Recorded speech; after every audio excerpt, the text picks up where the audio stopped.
Financial markets పై పట్టు సాధించాలనుకునే వాళ్ళు Revanth conduct చేసే వెబినార్ కోసం ఈ నెంబర్ కి కాల్ చేయండి. నమస్తే, వెల్కమ్ టు సుమన్ టీవీ. నేను విష్ణు. ప్రస్తుత పాటు QPFP qualified person finance professional Chakravardhan గారు ఉన్నారు. వారితో మాట్లాడదాం. సార్ నమస్తే. సార్ నమస్తే విష్ణు. సార్ చక్రవర్ధన్ గారు, ఎస్పెషల్లీ ఈ వీడియో ఎక్స్క్లూజివ్ గా ఎవరి కోసం మాట్లాడబోతున్నాం అంటే fixed deposit versus mutual funds.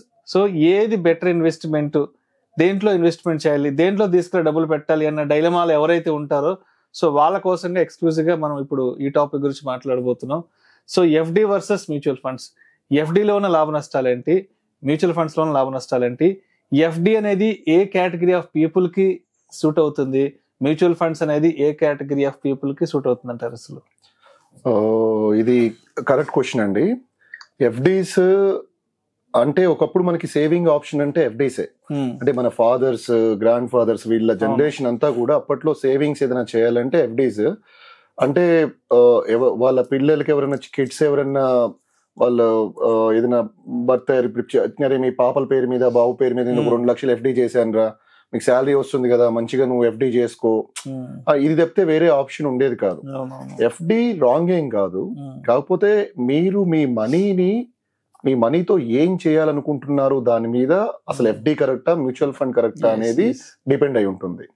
అంటే FD ఏంటంటే మీ క్యాష్ వాల్యూని ప్రిజర్వ్ చేస్తుంది. ప్రిజర్వ్ చేయటం అంటే మీకు FD interest rate suppose 6 rupees ఉందనుకోండి, 100 రూపీస్ సపోజ్ ఒక 100 రూపీస్ మీరు FDలో డిపాజిట్ చేస్తే 106 రూపీస్ అవుతుంది. 106 రూపీస్ అయినప్పుడు అంటే ఈ ఇయర్ మీరు 100 రూపీస్తో ఏదైతే సపోజ్ మీరు మిల్క్ ప్యాకెట్స్, ఎగ్స్ ఏదైతే కొంటున్నారో ఇన్ఫ్లేషన్ పెరుగుతుంది నెక్స్ట్ ఇయర్. ఇండియాలో ఇప్పుడు ఇన్ఫ్లేషన్ 5.5 to 6% ఉంది రఫ్ గా. సో మీరు FDలో అమౌంట్ ఇన్వెస్ట్ చేయటం వల్ల ఇన్ఫ్లేషన్ కవర్ అనేది అవుతుంది, ప్లస్ ఈ వాల్యూ డిప్రిషియేట్ చేయకుండా ఈ రేట్లో మీరు ప్రొటెక్ట్ చేయగలుగుతారు ఈ 100 రూపీస్ని. కానీ మీరు మ్యూచువల్ ఫండ్స్ ఇలాంటి దాంట్లో ఇన్వెస్ట్ చేయాలి అని అంటే, అది ఇన్వెస్ట్ చేయడానికి రీజన్ చూడాలి అని అంటే మీ లాంగ్ టర్మ్ గోల్స్ ఇన్ఫ్లేషన్ ని బీట్ చేసి మీకు రిటర్న్స్ వస్తాయి, కానీ ఆ వెల్త్ అనేది క్రియేట్ అవ్వదు. దాన్ని పర్చేసింగ్ పవర్ పెరగటం అంటారు. అంటే పర్చేసింగ్ పవర్ మీకు గ్రో అవ్వాలంటే, వెల్త్ క్రియేట్ అవ్వాలంటే మ్యూచువల్ ఫండ్స్ కరెక్ట్. అండ్ ఇది మనకి ఇన్ఫ్లేషన్ కవర్ చేయాలంటే ఓన్లీ ఈ 100 రూపీస్ మనకి 106 రూపీస్ ఎలా అయితే అవుతుందో ఇన్ఫ్లేషన్ ని కవర్ అయ్యి సేమ్ లైఫ్ స్టైల్ మేనేజ్ అవడానికి మనకి FD యూజ్ అవుతుంది.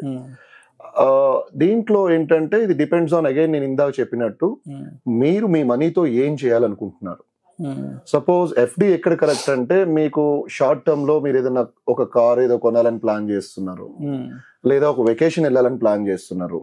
చాలా మందికి ఎమర్జెన్సీ ఫండ్ ఎప్పుడు ఏం అవసరం వస్తుందో తెలియదు. లైక్ ఎంప్లాయీస్ కి, లేదా ఇంకేదైనా సర్జరీ ఏదైనా దగ్గర డేట్ లో ఉండొచ్చు, మ్యారేజ్ ఏదైనా ఉండొచ్చు ఒక 6 months 7 months లో, ఇలాంటి వాళ్ళకి FD అనేది కరెక్ట్ అండి. But more than 5 years 10 years goals ఏదైనా ఉంది అని అంటే లాంగ్ టర్మ్ లో మనకి మ్యూచువల్ ఫండ్స్ కన్సిడర్ చేయొచ్చు. అంటే రఫ్ గా ఒక ఎగ్జాంపుల్ మనం చూసినట్లయితే, మీరు ఒక 1 lakh మనం FDలో ఈ రోజు పెట్టాము, అలాగే మ్యూచువల్ ఫండ్ లో ఒక 1 lakh పెట్టాము. దీన్ని ఒక 10 years పాటు మనం ఇన్వెస్ట్మెంట్ లాగా చూద్దాం. FDలో పెట్టిన 1 lakh అంటే నేను ఇన్వెస్ట్మెంట్ లాగా ఎందుకు చూస్తున్నానంటే, మాతో మాట్లాడే చాలా మంది క్లయింట్స్ ఇంకా FD జోన్ లోంచి బయటికి రాలేదు.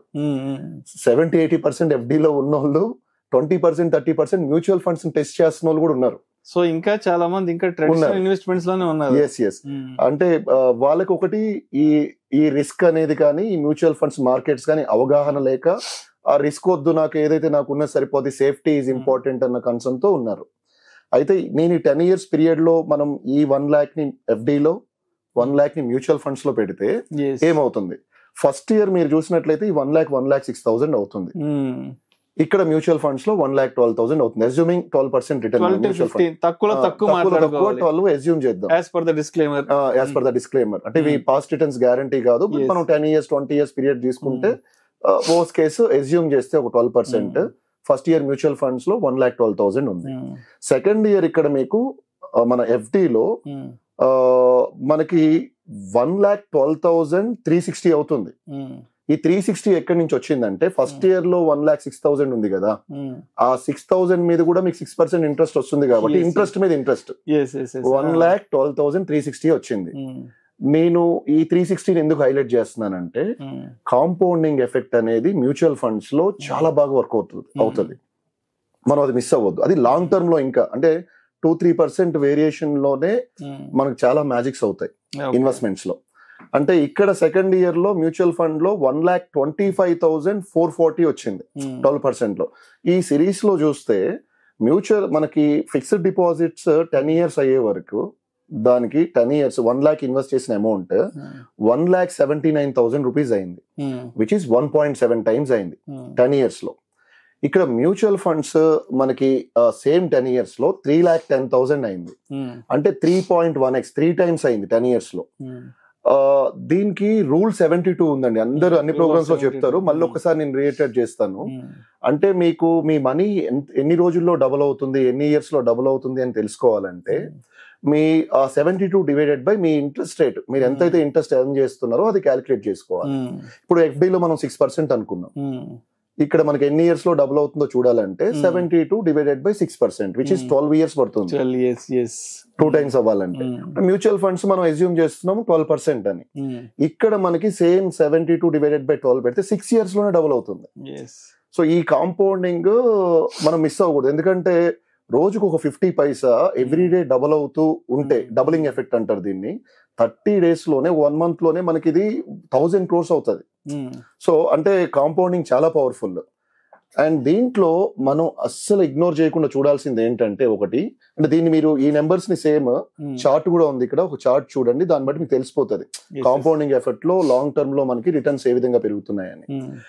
రెండోది ట్యాక్స్ అనేది బాగా నెగ్లెక్ట్ చేస్తాం మనం ఇందాక 100 రూపీస్ 106 అవుతుంది అని అనుకున్నాం ఎఫ్డీలో. ఎఫ్డీలో 16 అయినా మీకు ట్యాక్స్ అనేది as per your income tax slab ఉంటుంది, విచ్ ఈస్ ఇప్పుడు 30% లో ఉన్న పర్సన్ ఎవరైనా ఎఫ్డీలో ఇన్వెస్ట్ చేశారు అని అంటే అఫ్ కోర్స్ హ్యూజ్ అమౌంట్ ఉంది, వాళ్ళు బై డిఫాల్ట్ ఆ పర్సెంటేజ్ లోనే ఉంటారు. అంటే ఒక 2 crores 3 crores పెట్టిన వాళ్ళ ఇంట్రెస్ట్ ఎలా వస్తుంది, వాళ్ళు ఏ స్లాబ్ లో ఉంటారు చెక్ చేస్తే ఈ 6% లో ఇక్కడ చిన్న formula, me interest rate into 1 minus your tax slab, which is ఇక్కడ 6%. మనకు 30% దాంట్లో ట్యాక్స్ తీసేస్తే వీళ్ళకి వర్కౌట్ అవుతుంది ఓన్లీ 4.2%. అంటే ఇన్ఫ్లేషన్ 6% ఉంది, ఇది 4.2% వాళ్ళకి నెట్ అమౌంట్ వస్తుంది చేతికి, విచ్ ఈస్ వీళ్ళ క్యాష్ వాల్యూ డిప్లీట్ అవుతుంది. ఇక్కడ ఇంకో విషయం ఏంటంటే విష్ణు, దీంట్లో ట్యాక్స్ మనం మాట్లాడుతున్నాం కదా, జనరల్ గా 40,000 కంటే ఎక్కువ ఇంట్రెస్ట్ వచ్చిన ఆర్ సీనియర్ సిటిజన్స్ అయితే 50,000 కంటే ఎక్కువ ఒక ఫైనాన్షియల్ ఇయర్ లో వీళ్ళకి ఇంట్రెస్ట్ వస్తాయి ఈ ఫిక్స్డ్ డిపాజిట్స్ ద్వారా. బై డిఫాల్ట్ బ్యాంక్ వాళ్ళు టీడీఎస్ అనేది దాంట్లో కట్ చేస్తారు.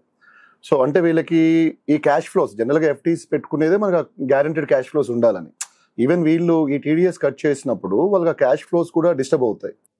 సో దాన్ని ఒకటి చూసుకోవాలి ట్యాక్స్ది. మ్యూచువల్ ఫండ్స్ టాక్సేషన్కి వస్తే మనకి ఏంటంటే లాంగ్ టర్మ్ క్యాపిటల్ గెయిన్స్ ఉంది ఇక్కడ. అంటే మీరు 10 years అంటే 1 year కంటే ఎక్కువ 10 lakhs మీరు ఇక్కడ మ్యూచువల్ ఫండ్స్ లో పెట్టారనుకోండి, ఇదే 12% లో మీకు 1 year లో ఒక 1,20,000 ప్రాఫిట్ వచ్చింది అనుకోండి, అది మీకు ట్యాక్స్ ఫ్రీ. ఎందుకంటే 1.25 lakh in a financial year మీకు ట్యాక్స్ ఫ్రీ మ్యూచువల్ ఫండ్ లో. సో మీరు లాంగ్ టర్మ్ గోల్స్ ఏదైనా చూస్తున్నారు అని అంటే, లాంగ్ టర్మ్ కోసం 5 to 10 years టైం ఉంది అని అంటే మీకు మ్యూచువల్ ఫండ్స్ కరెక్ట్. అది మీ రిస్క్ అపెటైట్ మళ్ళీ దాని మీద డిపెండ్ అయి ఉంటుంది. లేదు నాకు షార్ట్ టర్మ్ గోల్స్ కోసం నాకు కావాలి అని అంటే ఎఫ్డీ సూటబుల్, అంటే మీకు 1 year 2 years లో గోల్స్ ఉన్నాయంటే ఇలా కూడా చేయొచ్చు. డైవర్సిఫై చేసుకోవచ్చు, ఎఫ్డీలో కొంత, మ్యూచువల్ ఫండ్స్ లో కూడా మీరు కొంత ఇన్వెస్ట్ చేసుకోవచ్చు అండి. Right. Thank you sir, thank you so much Chakravardhan garu. Thank you Vishnu. ఎఫ్డీలో ఇన్వెస్ట్ చేయాలా లేదంటే మ్యూచువల్ ఫండ్స్ ఇన్వెస్ట్ చేయాలా, దేంట్లో ఇన్వెస్ట్ చేస్తే ఎంత రేట్ ఆఫ్ ఇంట్రెస్ట్ వస్తుంది, దేంట్లో ఇంట్రెస్ట్ చేస్తే మన ఫైనాన్షియల్ గోల్ ని టార్గెట్ మనం కరెక్ట్ గా రీచ్ అవ్వగలం అన్న దాని గురించి చాలా చక్కగా ఎక్స్ప్లెయిన్ చేశారు. Thank you so much sir.